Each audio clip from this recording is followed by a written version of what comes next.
You're a quick group this morning. That was less than 2 minutes. Good morning. I'm Daniela Fayer. I'm the publisher of Government Executive Media Group.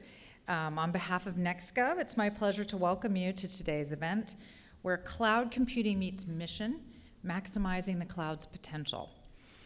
Before we begin the program, just a few housekeeping issues. Please mute or turn off your cell phones. I frequently forget to do this.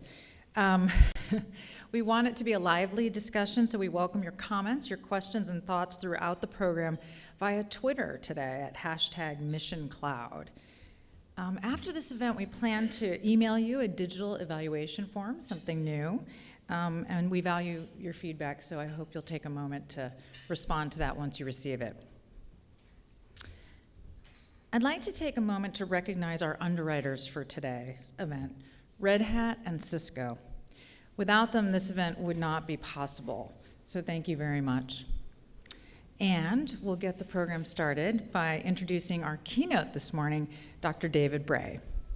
Dr. Bray currently serves as the Chief Information Officer for the Federal Communications Commission, leading FCC's IT transformation since 2013.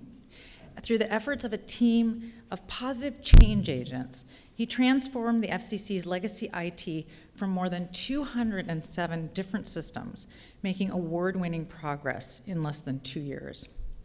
This included rolling out a new cloud-based IT that achieved results in half the time and at 1/6 of the cost.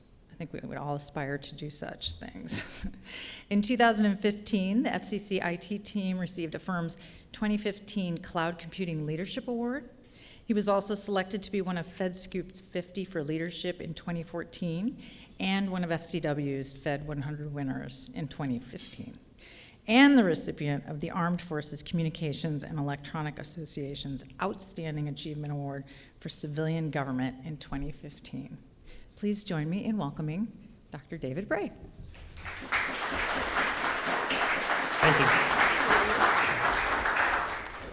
Well, good morning, all. I'm going to try and actually bring up the energy level because I know this is the morning session. I'll try to be your dose of exponential espresso. And thank you for that very humbling intro. Hopefully I can actually give some context as to the changes we're trying to do at the FCC, but I also wanted to step back and talk more broadly about how rapidly the world is changing and how we must change with it. So when I was trying to figure out the talk, I wanted to actually talk a little bit about how we can be change agents in exponential times. And what do I mean by that? Well, I mean people willing to actually step outside the status quo.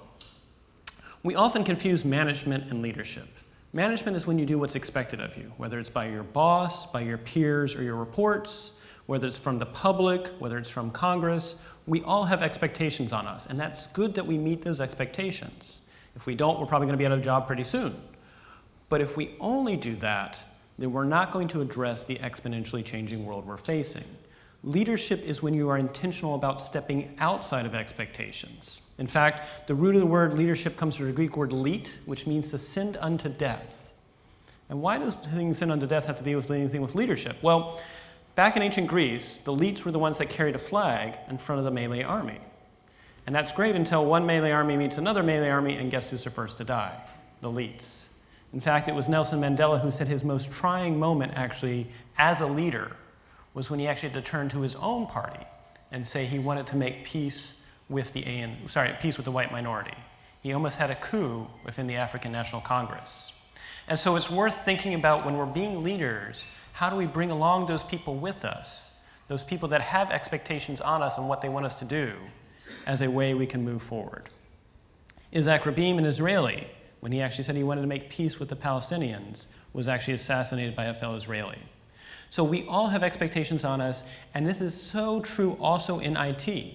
When you come into an organization that has legacy systems, the FCC was 80 years old, more than half of those 207 systems we had when I arrived in August of 2013 were more than 10 years old. And those people that were maintaining those systems had put their blood and sweat and tears into them, but they were now out of date. And so I had to figure out a way to bring them along, both the government employees and the contractors, and say, we now need to step outside of expectations. We have to move to cloud computing. And I think that's often a story when we're talking about cloud computing meeting mission that we don't tell, which is the people story of how you step outside of expectations and bring people along. By the way, this is a flak jacket. If you're going to be a leader, you have to make sure you don your flak jacket. So let's step a little bit back about, say, how fast the world is changing. Anyone know what that dot is? It's actually us. 3.7 billion miles away. It was a pale blue dot. It was a photo taken by Voyager 1 back in 1990. And it actually took 5.5 hours for light to be reflected from our planet to Voyager 1, and another 5.5 hours for the radio waves to be sent back to create that image. And it's worth thinking about how the world changed since Voyager 1 launched. Voyager 1 launched in 1977. There were 4.2 billion humans on the face of the planet. Global GDP was about $7.2 trillion US, and the Apple II went on sale that year, 1977, with a whopping 4 kilobytes of RAM. Enough for like 1 or 2 seconds of an MP3 nowadays. By 1990, by the time Voyager 1 turns around 3.7 billion miles away to take that photo, there are now 5.3 billion humans on the face of the planet. Global GDP is now tripled to $22 trillion US. Windows 3.0 comes out, and that December of 1990 is when Tim Berners-Lee turns on for the first time the first web server on the World Wide Web. The first one in 1990.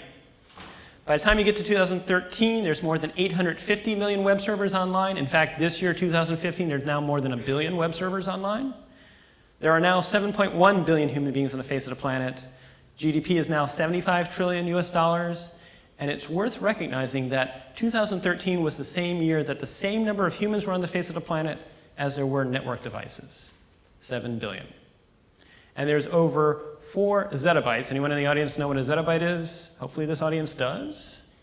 Ooh, no one knows what a zettabyte is? Oh, come on now. Frank does. Good. Zettabyte is 1 billion terabytes. And it's important to know because that's the world we're going into, the zettabyte era. So let's fast forward from 2013 and talk about what it's going to look like just 7 years from now, 2022. 2022 estimates are anywhere between 75 to 300 billion network devices on the face of the planet. We're still only at about 8 billion humans. And what's interesting is by 2022, there's going to be more digital content on the face of the planet than all human eyes see in the course of a year. All 8 billion human beings.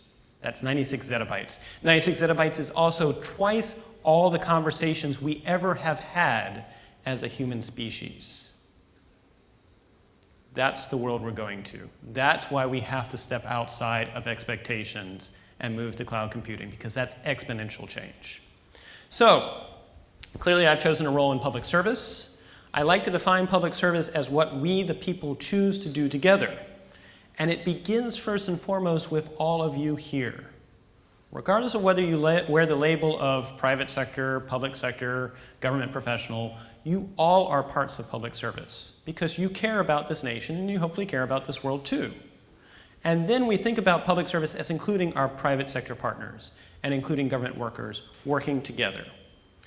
And we need to figure out how to adapt public service because, again, the world I just told you about, it's not linear change. It's exponential change.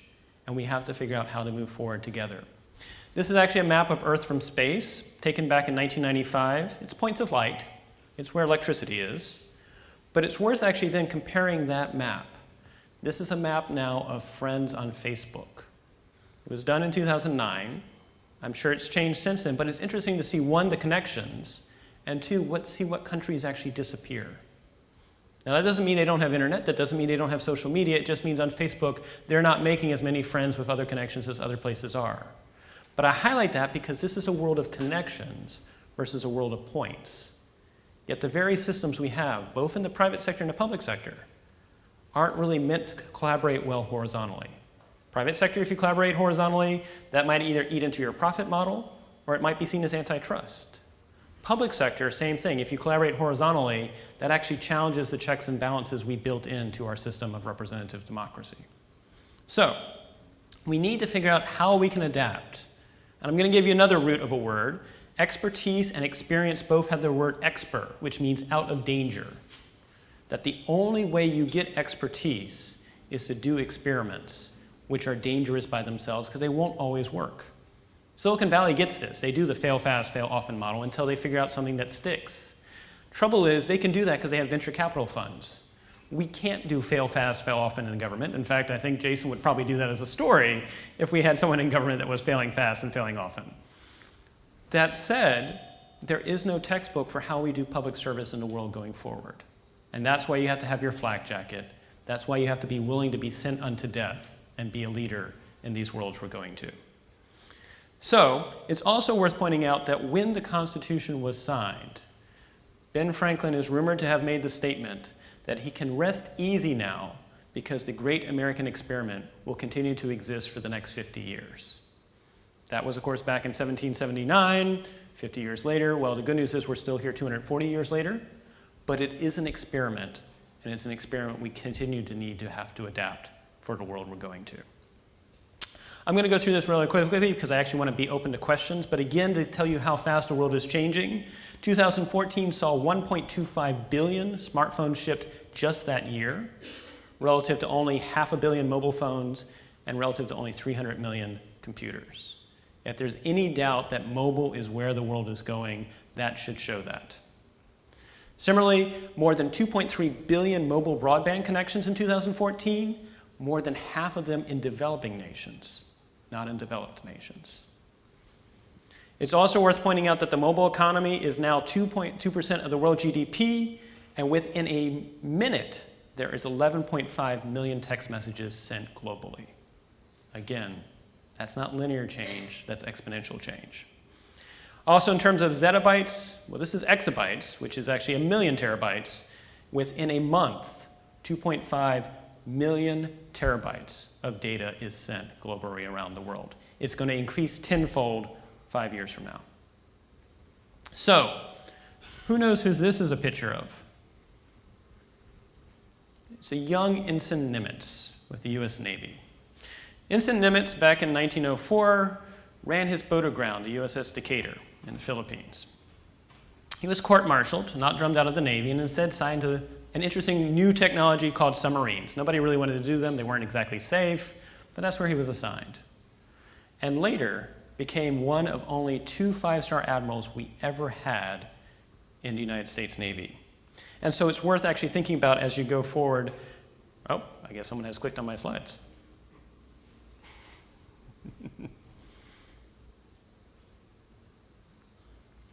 Maybe the computer has decided to have a mind of its own. Apparently, they didn't want me talking about Ensign Nimitz because Ensign Nimitz is an example of how you can step outside of expectations and still move forward together. Now, it's worth thinking about Ensign Nimitz. Again, ran his boat aground in 1904, later became one of only 2 5-star admirals we ever had.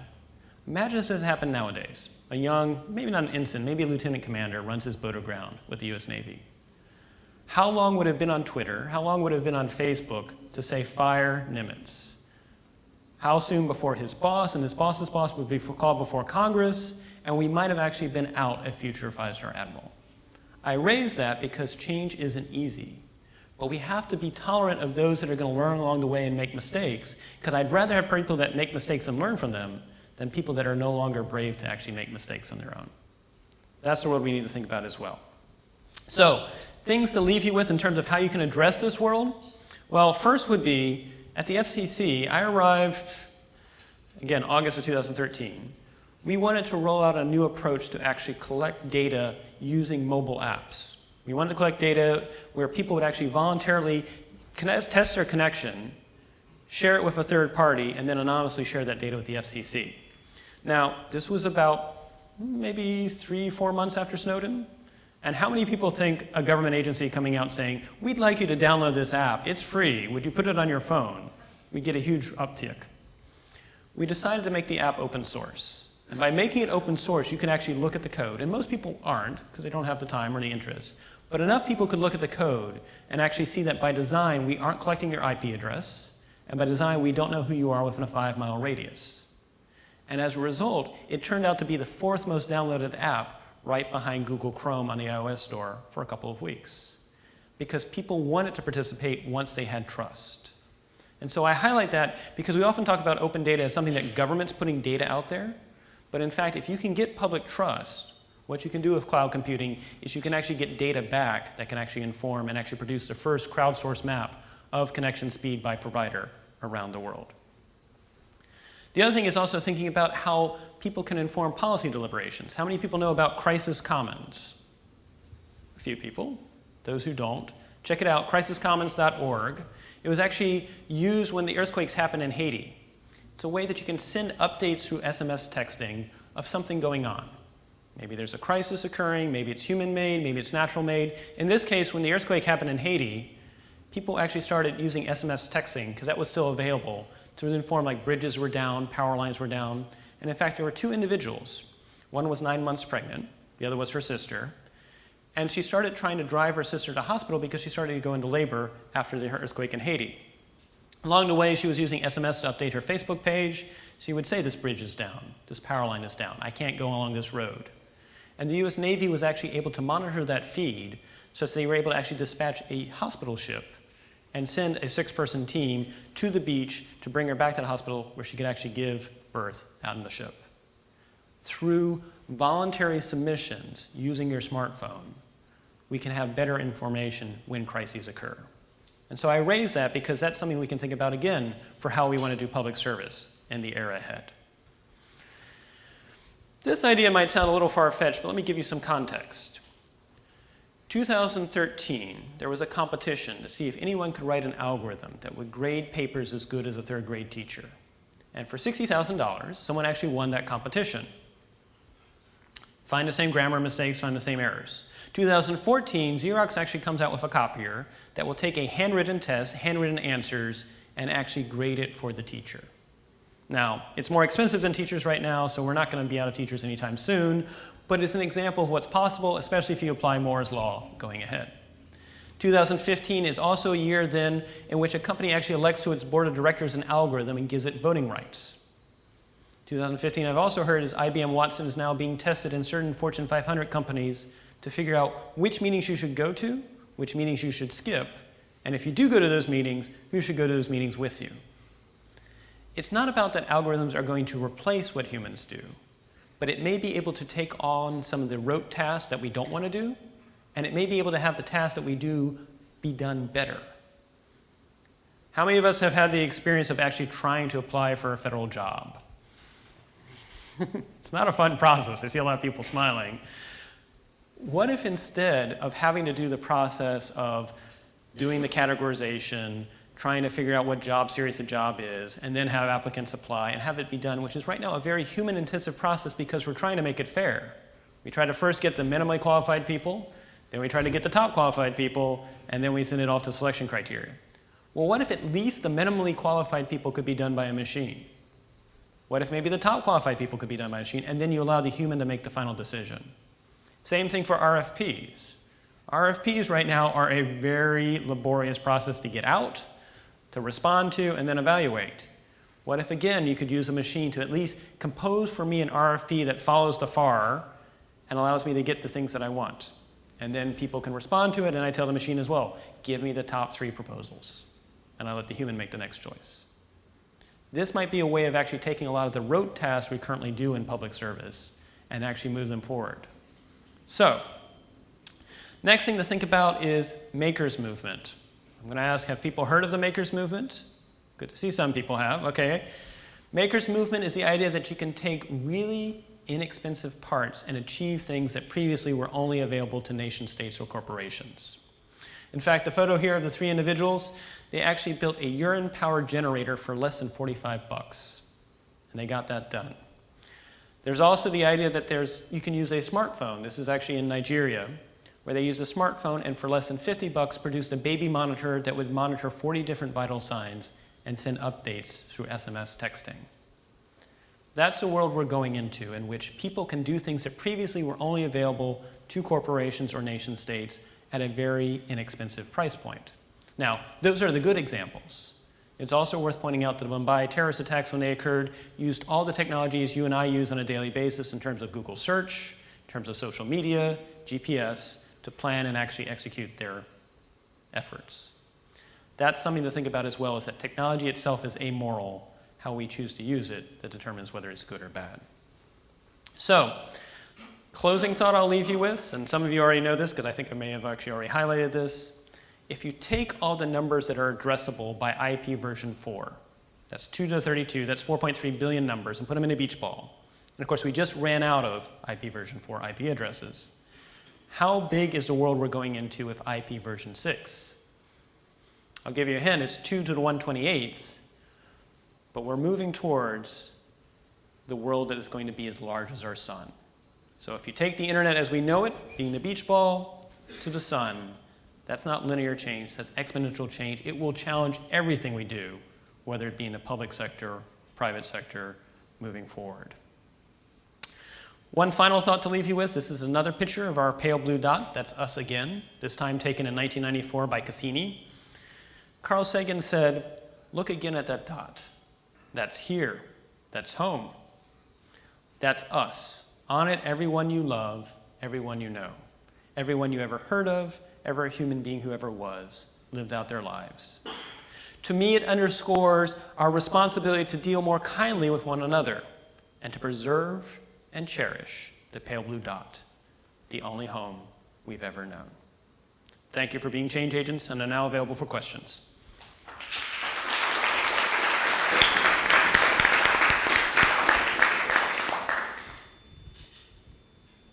Any questions? Would you like to know a little bit more about the FCC efforts we're doing specifically with IT? I can zoom much more locally if people want. All right. So, as introed, I arrived in August of 2013. There had been 9 different CIOs in 8 years prior to my arrival, which is always a good sign. And I guess I'm now twice past the average. 207 different systems. What we didn't give you was a denominator. There's only 750 people at the FCC, not counting contractors. So that's about 1 system for every 9 people. Those of you that know, I sometimes say I feel like Oprah Winfrey. Look under your chair. Everyone gets an IT system. Congratulations. Take it home tonight. So the other thing that was the case was, again, more than half were 10 years old. And so it was trying to figure out how do you get out from underneath this increasing legacy burden. Our estimates for FCC's IT budget was more than 80% being spent just maintaining those legacy systems. And that was getting larger, of course, each year because they were getting more and more expensive. So the approach we took was thinking about a dramatic shift, basically to get out of maintaining infrastructure. I also tried to approach the Department of Defense, honestly, for the first 6 months I was arrived, because I did not want to be in the business of maintaining my own IT security. Coming from the Department of Defense and the intelligence community, I knew enough that I could not stand up to certain nation-state actors if they really wanted to do something to us.